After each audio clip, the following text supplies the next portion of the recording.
So I was 9 years old when I was involved in a serious accident. My parents had booked a holiday to Tenerife. It would be the first time abroad for my sister, my brother and I, so you can imagine we were really excited. It was so long ago now I can hardly remember, but on the second day my brother and I were running past a water feature in the hotel that had been emptied for cleaning.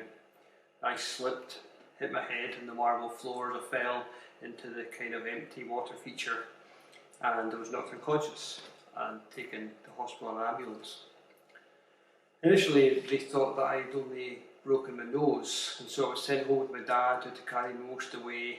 And once home I was drifting in and out of consciousness and my eyes were uncoordinated and my parents realised that something was seriously wrong, and once again I was taken to hospital. I was now diagnosed with a fractured skull and I had a blood clot in the brain.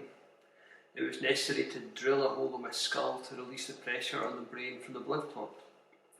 And no one in the hospital spoke much English, so this added to the stress for Dad, as he didn't know what my condition was. He didn't have a clear idea of why they were operating. He knew it was too dangerous to fly me home, and knew without an operation I would die. I'd previously made a profession of faith in the Lord Jesus Christ. We'd been on a family holiday staying in a caravan, and at night my sister asked me if I was saved. And I knew my dad and my mum, my sister and my brother were all saved, and I wasn't. So I asked Jesus into my heart just then as a young boy. And I clearly had little concept of the implications of this step, but nonetheless I was born again. I was born into God's family at that moment.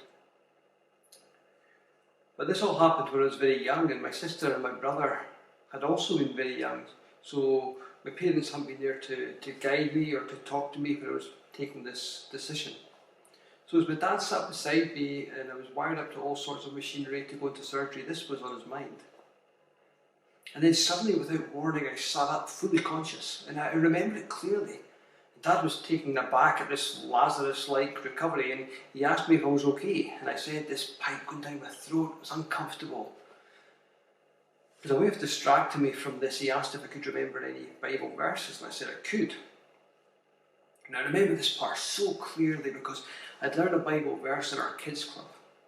But as my dad ran the kids club, he never asked me to say it in case it looked like favouritism and I was getting all the sweets.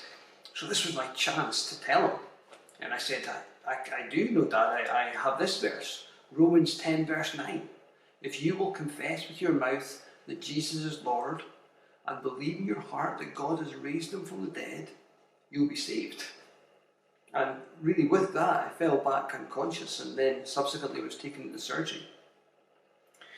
My dad went back to the hotel, and that night he picked up his Bible to read a chapter with the family. He was reading in Genesis 21, and he said afterwards that as he was reading this, he thought that the passage was really inappropriate. It wasn't going to be any comfort to anybody. He wondered about switching to a psalm or something else. The chapter's about Hagar, Abraham's servant, being sent away with her son Ishmael.